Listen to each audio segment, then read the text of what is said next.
Maxim 1. Repetition is the most important part of learning.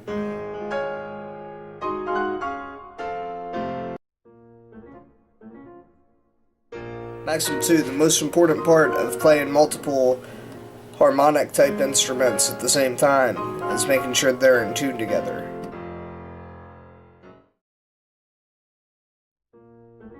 This approach will try to be the most efficient means for people who want to get good grounding and understanding what chords, scales, and other general parts playing guitar good and playing it fast want to know to not waste their time and do it quick. Cool.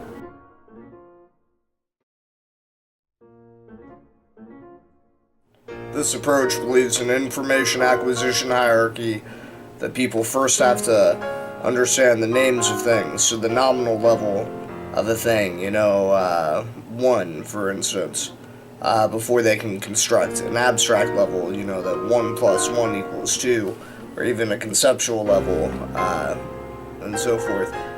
So the 3 levels that we like to think about how people learn, because I got it from a college boy class that I took once. I don't know how it's been studied, is that, people learn on a nominal level, then an abstract level, then a conceptual level. Maybe it's not true, but, maybe it is. Who knows? But it's good to come up with hypotheses of different, perspectives that explain our world and try to confirm or falsify them to help us evaluate what are the best ways to view our world and try to optimize them subject to our goals.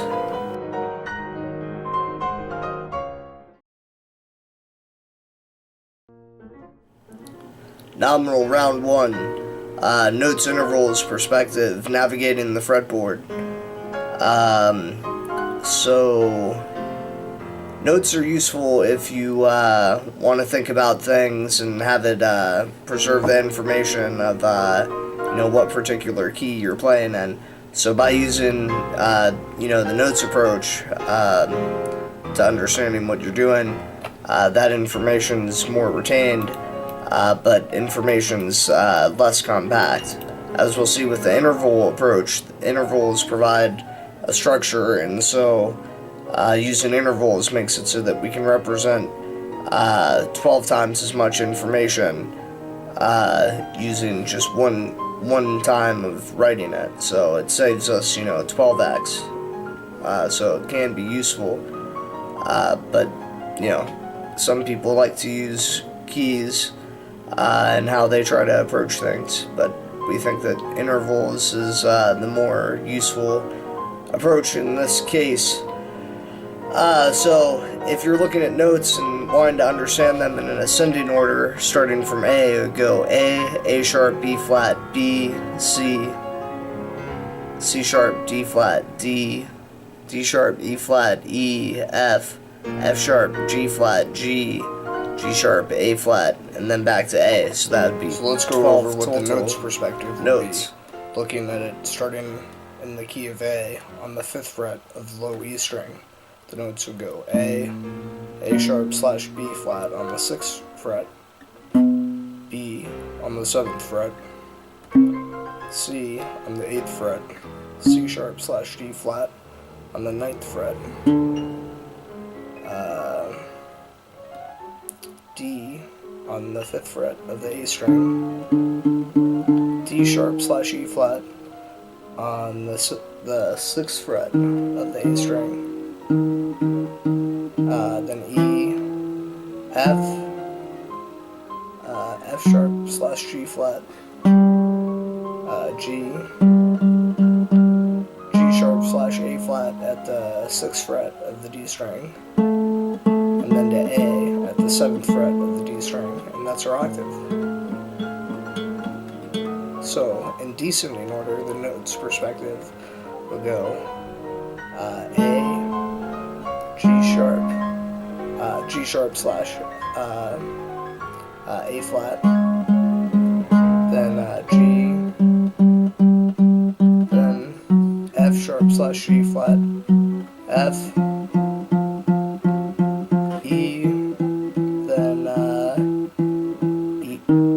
flat slash D sharp, D, D flat slash G sharp, C, B, and then B flat slash A sharp to A, our interval.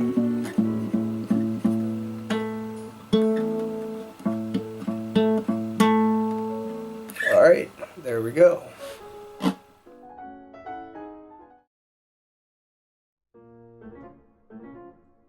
So the intervals perspective instead of the notes perspective simplifies it down to a ratio of 1 to 12. So we only have to learn things one time, and then that'll help us do 12 different things. So if we, learn the pentatonic scale in A, minor pentatonic here, and we memorize the intervals, 1, 4, or no, it's not 1, 4, it's 1, flat 3, 4, 5, flat 7, 1, and we'll go into this more. Remember maxim 1, repetition, is one of the most important parts of learning. So we essentially do the minor pentatonic scale on the 5th fret. Now what if we wanted to do the A sharp minor pentatonic scale? Answer, you might ask. You'd start here on the 6th fret, you'd go up a half step, and so forth with all the other notes. If you do not understand this, please don't ask me, please ask someone else. You would be wasting my time if you asked me that. For all other questions, consider asking them, possibly, but do not ask me that question. I mean, obviously do whatever the hell you want, but, you will be wasting my time, I suspect. Continuing on. So there is also a heuristic for understanding the interval perspective, just like there's a heuristic for understanding the notes perspective. So, as the notes perspective, remember, maxim 1, repetition, important part to learn. So we had no sharp slash flat between B and C, and then E and F. So similarly, such a thing will exist with intervals. So all intervals in ascending order, let's do that first, because there's an information hierarchy, and before we can talk about the relationship between things, we have to understand what the things in reference are, because otherwise relationships would be meaningless. They wouldn't be meaningless, but it's good to put things into context, but we need not go into the philosophy of epistemology and so forth here. But we need not do anything, do we? Hey Greg, so let's just review what the intervals perspective would be. So in the key of A, the intervals perspective in ascending order will go like this, starting on the low E string at the 5th fret. The interval perspective would go 1, flat 2, 2, flat 3, 3, 4, flat 5, 5, flat 6, 6, flat 7, 7, 1, 1. So that's an octave there. So going down, it'll go 1, 7, flat 7, 6, flat 6, 5, flat 5, 4, 3, flat 3, 2, flat 2, 1.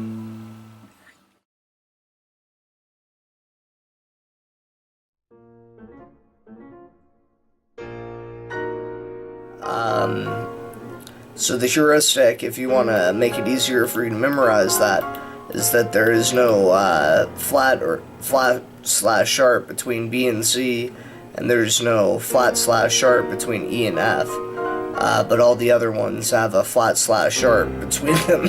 Excuse me. Going from A to G, so no H. Now Bach had an H supposedly, but we need not get into that here. The notes again would be A sharp / B flat, B, C sharp / D flat, D sharp / E flat, E, F sharp / G flat, G sharp / A flat. So that would be the notes perspective if we wanted to try to understand what we're doing.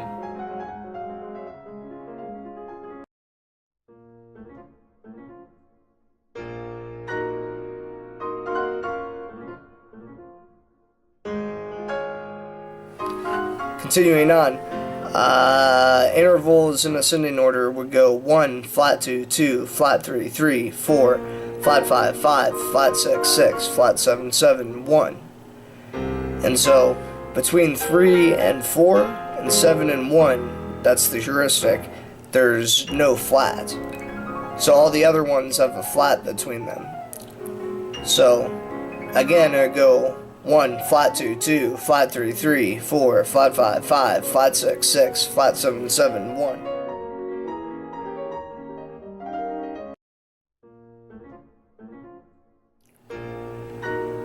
Now the interesting thing about the two heuristics that we used in looking at the notes perspective and the interval perspective is that if we look at the C Ionian mode, which is the major scale, you know, do, re, mi, fa, sol, la, ti, do.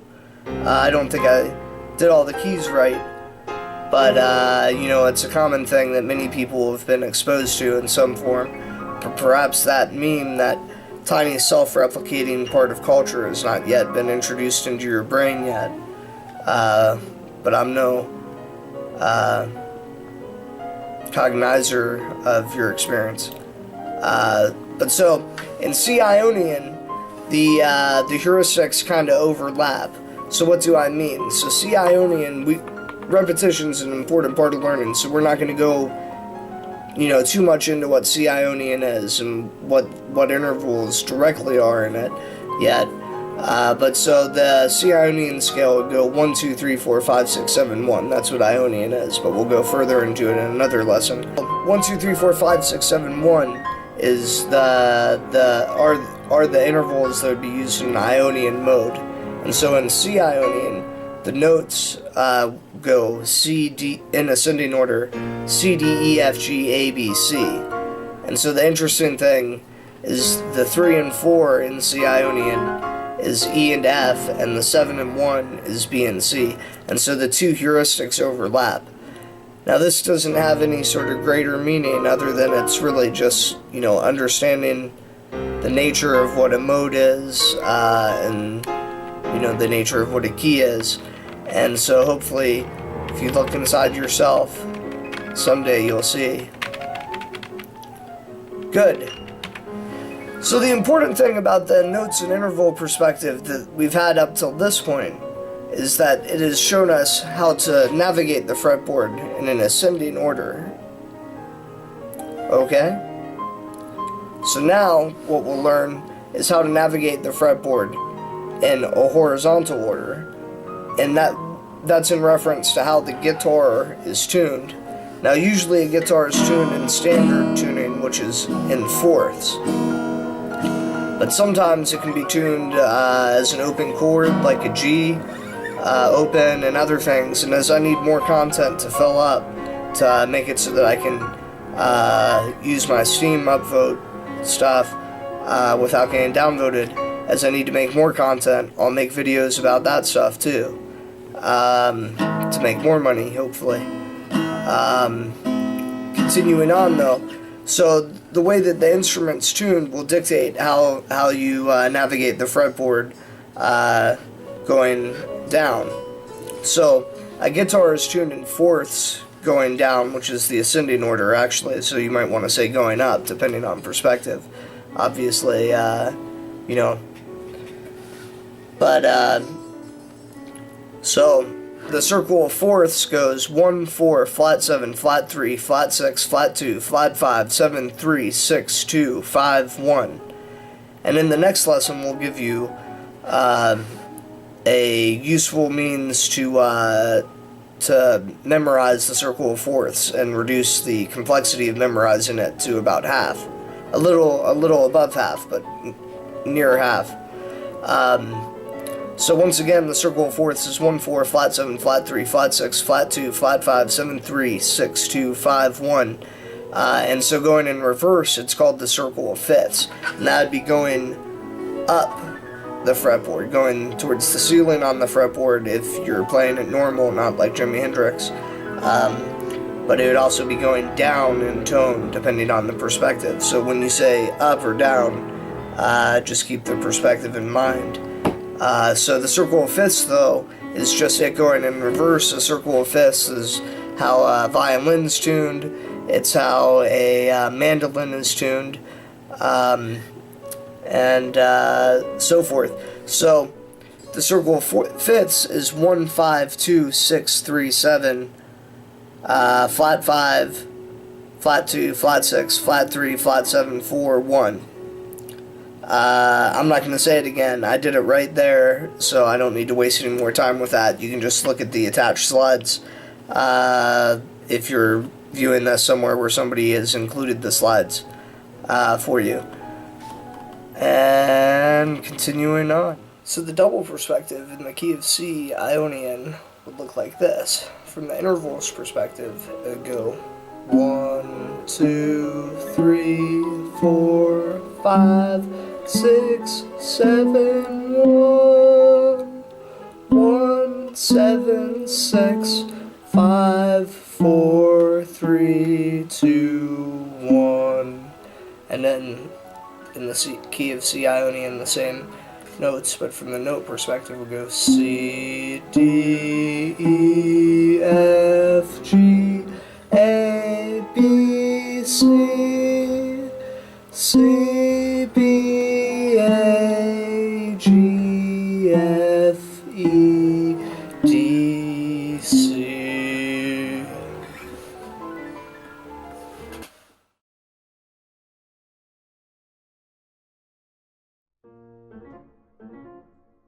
So maxim 3.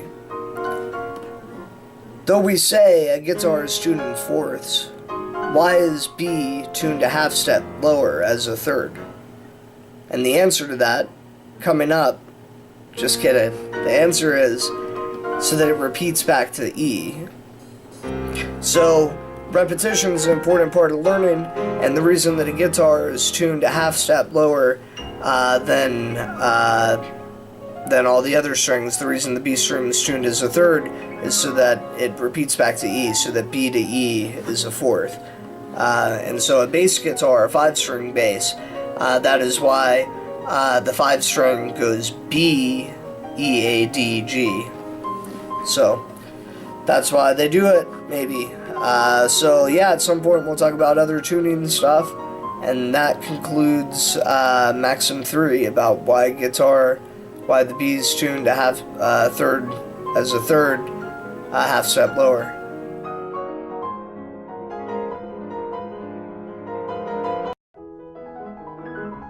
Like geysers gushing from the ground, pipe steam, and when gold is found, public domain steam train, steam gold rush, bring more fish in the sea.